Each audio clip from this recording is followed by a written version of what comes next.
Scene 4, take 1.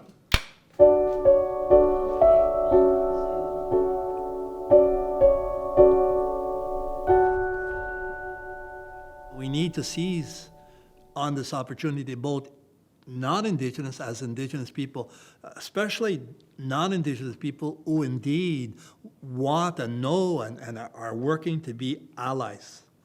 You know, just as we were allies in the War of 1812 and in other wars to protect this land from invasion from others who wanted to take it, now it's time for non-Indigenous people, educators in particular, to be those allies to not brainwash or influence, but to educate, allow young people to reflect and consider and examine and research all of these important things, and at the end to make up their own mind.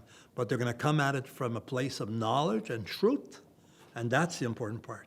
So I think when you are starting to approach Indigenous history and education in the classroom, that it is so important to seek mentors in the community, Indigenous mentors.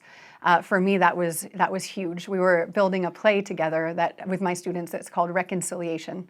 The students started by participating in the Kairos blanket exercise, which was a phenomenal resource for my students. And from there, we drew some themes, different things such as Turtle Island, first contact with Europeans, residential schools, and we ended on that empowering note of standing up and celebration. When we wrote the script with the students together, and I said to the students, when we're done writing the script, we're going to need to show it to Tom, just to make sure that our script isn't adding to the body of misinformation and lies and cover-ups that have happened throughout history. So we did that. We passed that script to Tom.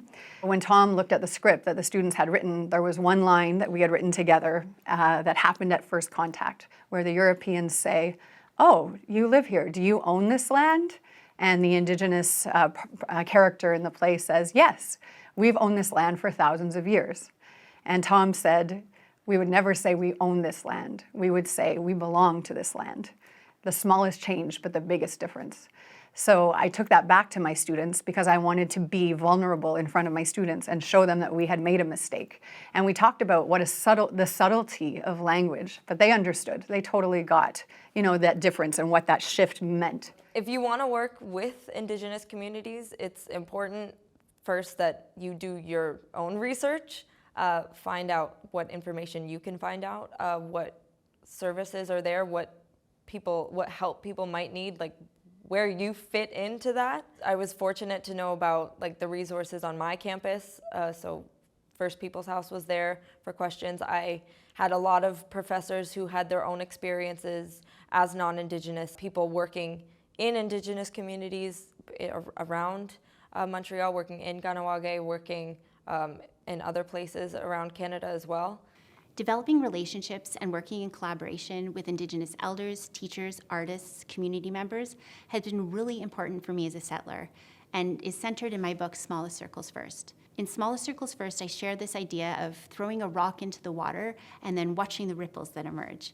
And for me, that's also something that I think about in relationship to collaborations, because I kind of start off thinking about my own positionality and the people in my classrooms, the folks I've even had previous collaborations with, and what we've been working on before that's resonated with everyone. And it kind of feels like when that happens, it's just like magic, this ripple effect, because the people who've been working with me throughout time, and we have these relationships and connections, have their own smallest circles, and then they begin to overlap, and then that's kind of when really exciting things start to happen.